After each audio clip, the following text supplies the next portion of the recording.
Investigations, alerts, breaking news. Get bus employees are getting ready to hit the picket lines. How this could leave riders in a bind and affect their everyday lives. Bakersfield residents could soon turn to their smartphones to help clean up the streets. How the city may benefit from a new app. And with the drought continuing to plague California, how the state may soon penalize you for wasting water. Broadcasting live in high definition. This is Eyewitness News at 10 on KBFX Fox 58. Good evening and thank you for joining us tonight. I'm Courtney Bryant. And I'm Kurt Rivera. Top story, there will be no Get bus service tomorrow morning. Drivers and mechanics are going on strike. That's right. The labor dispute means thousands of bus riders will be left stranded for who knows how long. Eyewitness News reporter Jose Gaspar is live from the Get transit station downtown with the very latest. Jose? Courtney, Golden Empire Transit Management and the Teamsters Union have been in labor negotiations for the past 6 months. However, those talks have broken down and there has been no agreement. So a strike is set to begin in just 2 hours from now. Come Tuesday morning, Get bus riders will have to find another way to get to work, to stores, or to medical appointments.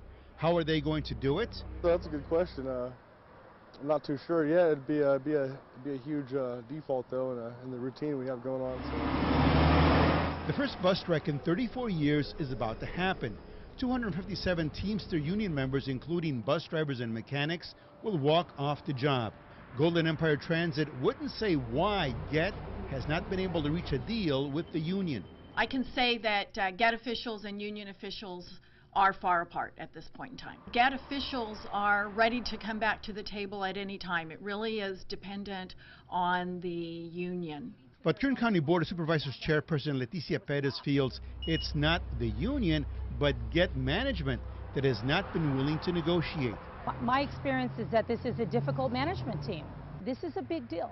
The management really needs to come back to the table. They need to resolve this problem. According to the Teamsters, more than half of the bus drivers are part-time and wages and benefits are inferior. And full-time drivers are paid far less than similar cities. The union wants a 4% raise each of the next 3 years. Some riders say they support the bus drivers. I understand why they're striking though. They want an increase in their pay. Everybody else getting an increase, they should get one as well. Get says it has about 7 million riders a year. Many don't have any other means to get around, and the bus, they say, is what they depend on. It's pretty important, especially with no car. You need to go grocery shopping. You can't walk miles and miles to get to the stores you need. You can't get to the doctors you need or your appointments. Now, members of the Teamsters Union are set to begin picketing at Golden State or Golden Empire Transit headquarters on Golden State Highway in about 2 hours from now, right after 12 o'clock. Riders, though, are hoping that this will be a very short strike for everybody's benefit. The last time a strike happened was back in 1980, and that strike lasted from August to October. Live in downtown Bakersfield, Jose Gaspar. Now back to you in the studio. Jose, thank you. Well, new at 10, actor Eric Roberts has apologized tonight for his negative comments about Bakersfield. Roberts wasn't shy about expressing his feelings about the city during an Eyewitness News interview. Do you live in Bakersfield? Yes, sir. Then you know how it is in Bakersfield. Bakersfield sucks. It's simple. It's a terrible place geographically, weather-wise, everything. But the people are the coolest. What can I tell you? That was back on July 6th. We interviewed Roberts in Bakersfield on the set of the faith-based film Revelations. As you can see, Roberts bashed on the area and our weather, saying, quote, Bakersfield sucks. But tonight, a different story. Roberts taking to Twitter with an apology about his comments. And here's what he had to say. Quote, I really owe you an apology, Bakersfield. I have loved being there every time I've shot there. The day I so badly misspoke, I had left home, 4 a.m., hit huge traffic and super high temperatures shooting outside in a uniform. Still, no excuse, and I humbly apologize, and I wish there could be a take two. Very, very sorry, end quote, from Eric Roberts. Well, the search is on for an inmate who walked away from a local prison. Officials say 34-year-old Lionel Alvarez, seen here, was incarcerated at the minimum security satellite camp facility at Taft Prison.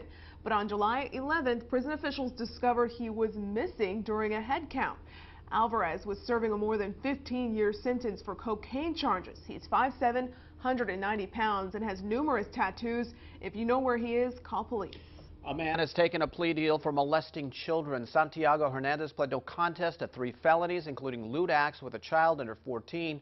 Under the deal, he'll get 8 years in prison and will register as a sex offender. He'll be formally sentenced next month. Well, you could soon be penalized for wasting water in the middle of a statewide drought. The California Water Board is proposing new emergency regulations on water usage in order to increase conservation. Reporter Mimi Alcala has the latest. As California's drought continues in its 3rd year, this is devastating right now. Our state is hurting right now. Water conservation remains a top priority, pushing the State Water Board to propose emergency water regulations on Tuesday. The state of California, through the State Water Resources Control Board, at their meeting tomorrow, is going to consider some emergency actions to decrease water usage throughout the state. So what exactly will the regulations be if finalized? They're looking at 3 key areas. The first area is temporary water restrictions. The second area would be actions that urban water suppliers such as the city would need to take. And the third one is monthly reporting on water usage.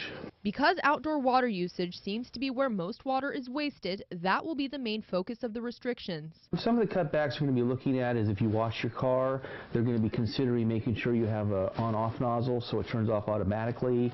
They're going to make sure that you don't have that sprinklers or other outside water use is not being wasted going on the sidewalks or the driveways or out in the street and gutters. And although these regulations are not yet in place, some people have already voluntarily limited their water usage. We don't really use our water at home, like watering the grass and stuff. Turn it off when I brush my teeth. I turn it back on and off.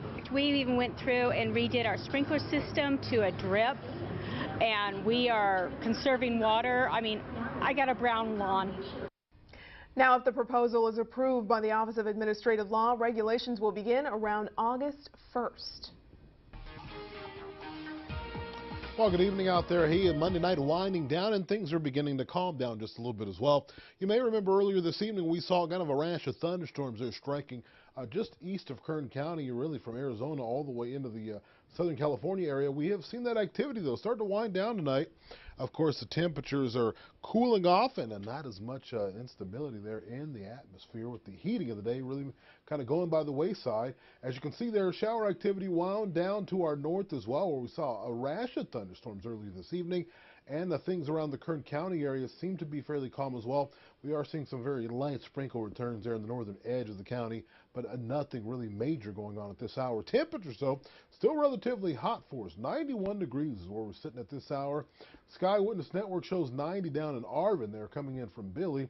75 out in Tehachapi, 92 degrees right now in the Lake Isabella community.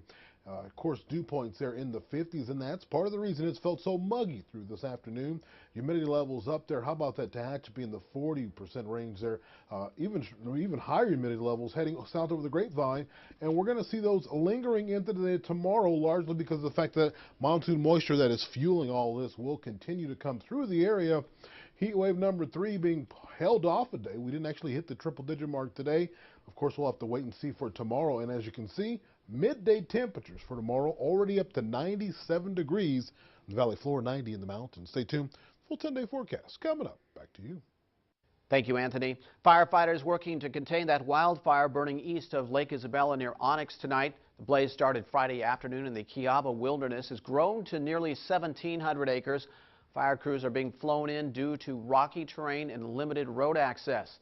The flames right now 75% containment. It was 60% just a few hours ago, so firefighters are making progress.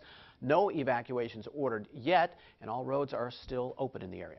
A new smartphone app may help clean up the streets of Bakersfield. Eyewitness News reporter Kendall Numley has more on how you can make sure issues are getting fixed around your city. Submit a report. Bonnie Fortson owns a hair salon in downtown Bakersfield. New media, take a photo. And with a smartphone, Fortson reported graffiti near her business to be cleaned up by the city of Bakersfield. I just took a picture of the graffiti on the wall, and it actually reports it. It's called Bakersfield Mobile. That's pretty freaking easy. Instantly, it goes right to the camera. You take the photo, and then when you're done, it tells you step by step what to press. Users who download the app can photograph problems from broken park equipment to potholes to be fixed or cleaned up around the city. Close to 60% people have a smartphone. Assistant to the city manager, Chris Hewitt, says once the report is submitted, the city will come clean up or fix up the problem within 72 hours. No matter the issue that you report, if it's one that's in the app, it goes directly to the department and it goes into their work order system. The app automatically geotags your location, a feature Fortson says made filing her report easy. I just pressed a button and it said the exact location of where we were. I didn't even have to type in an address or find out where it was. The Bakersfield mobile application was rolled out this past week, and it's free to download in your smartphone's app store. A Bakersfield teacher gets her groove on and dances her way into the record books. According to social media, Carrie Swadecki danced, get this, for over 76 hours straight to break 2 Guinness Book of World Records. She says her motivation is to help fight childhood obesity. She believes these types of games could benefit children's physical health while allowing them to have fun.